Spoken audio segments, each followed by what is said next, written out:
Hello everyone, Ceri the Crafter here, that's C-E-R-I the Crafter, and I'm here with a really quick video this morning.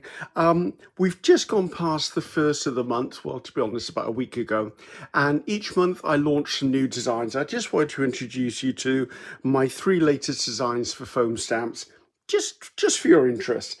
Now, I've got some grey cardstock here that I've actually cut into tag shapes just so I've got something to stamp upon, and I do have some examples, but I just want to introduce you to them.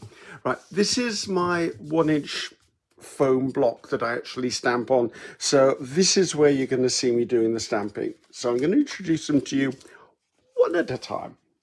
So first of all, this was a request many years ago by the wonderful Gail Augustinelli. She said, Ceri, can you do a splatter stamp? Well, what I've done is I've done a set of 3, and they're called Splatters and Splashes, and there'll be a link to these in the description box below, and I normally pin it to the top of the comments as well. So instead of doing one stamp, I broke the overall design up into 3, and if you look, you can almost link them all back together because of the way I split them up. But I did them because I know, as a person who creates, I don't want all my splatters in one place. I want to be able to dot them around. So I'm just going to use some ink. I know this is a juicy ink pad, so it means I can just get these done so that you can see what I'm doing. So this is the biggest of the 3.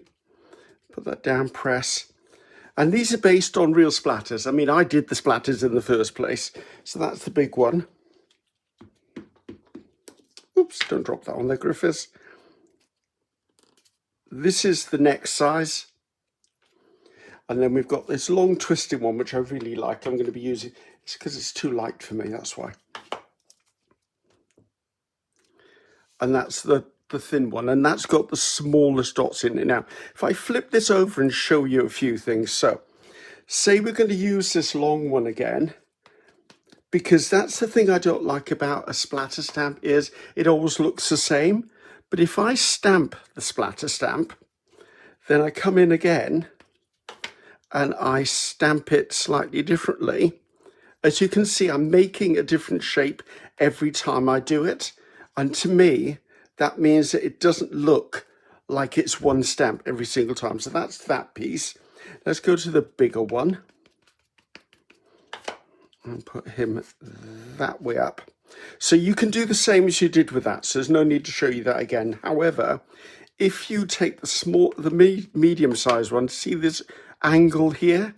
If you come in, you can slot that angle in there, and it continues to splatter on at another angle. So you can continually do this. I mean, I'm using it for the impression of paint splatters, but if you did this in white paint, it's a snowstorm. So there you go. So that's Splatters and Splashes. I actually did make a card for my website, because you know I have a stencil shop and a foam stamp shop, a visual guide to what I've created on my website. There'll also be a link to that below in the description box. And basically it's an image library, so if you click on any of the images of the foam stamp or the stencil you like, it goes directly through to PM Artist Studio, where if you choose to purchase or you want more information, that's where you'll find it. So I did a really quick tag here just to show, because of course it has to feature the stamp because it's on my website's shop. So that was the first one. Next one was just a bit of fun actually, but it was a bit of fun I enjoyed, and it's called Abstraction Style 1. So I've got some dust on there. Abstraction Style 1. So let's just show you what it looks like, and then we'll talk about what you could do. Now, with most of my stamps, if I'm using them in art pieces, I will very often stamp them onto gift wrap tissue, and then I can tear them out and put them wherever I am without the stress of them actually not stamping perfectly, because no matter how good you are, sometimes when you stamp, part of it doesn't come out. So that's what the original design looks like, but I've kept it really loose in its shape, and I may in the future do more abstraction style stamps like this, but obviously not with the same detail. So I'm going to look in and see where I can add another piece. And just by touching them together, I'm linking it all together. So you could make a complete background with these, instead of just doing one as an elemental piece, you could come in and build yourself a background. And if you're someone who likes to color in, you could come in and color all these different pieces. So as you can see, you can keep adding and adding and adding. It's what I would call a never-ending stamp, because I've given you all of these organic all of these organic edges, which means there's always going to be one part of the stamp that could fit back in on itself. Probably don't need to re-ink this again, so just come down here. So there you go, that's giving you a really funky background. Now, say you had a fussy cut of a mad scientist, you put a mad scientist on that, or you put a spaceman, or you just went to town with colored markers and stuff like that. So yes, I did do a piece with it, and I just stamped it in 3 places over the top of a colored background and said make something cool, because again, it's for the shop, so it just needs to feature the stamp on its own. But what a difference. And imagine doing that in different colors.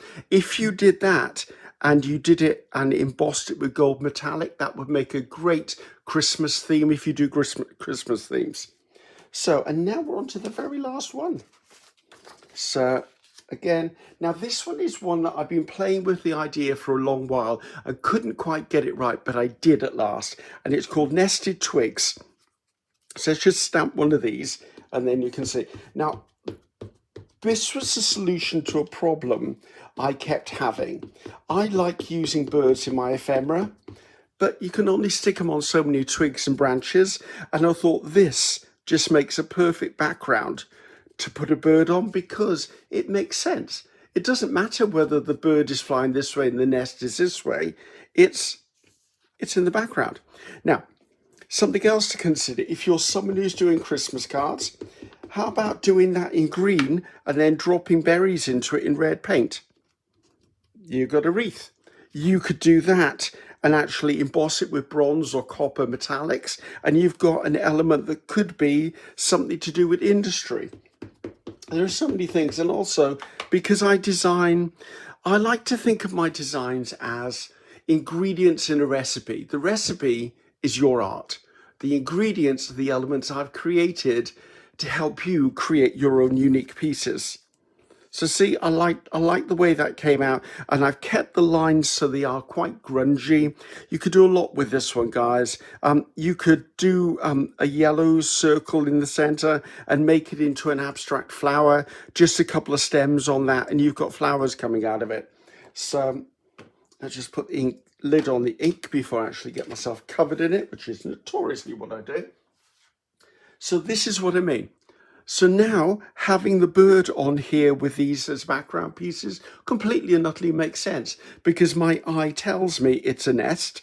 But to be honest with you, it's just a grungy shape, and I'm loving that. So hopefully you enjoyed those designs for this month. I've got quite a special thing happening in January with some other designs coming out, but I'm not going to say too much at this point because I want to keep it kind of as a surprise. Just kind of a surprise. So guys, hopefully you enjoyed that. As I said, I wanted to make a really quick video just to give you a little bit of an introduction, because as we all know, December can be a very busy month, and trying to create a video for each of those designs would have just been a little bit beyond my work allowance for this month. So hopefully enjoyed that. All the links, as I said, will be in the description box. They will also be pinned to the top of the comments if that's where you will find it easier to find. So thanks for your patience, guys. I'm Ceri the Crafter. That's Ceri the Crafter. Until next time, goodbye now.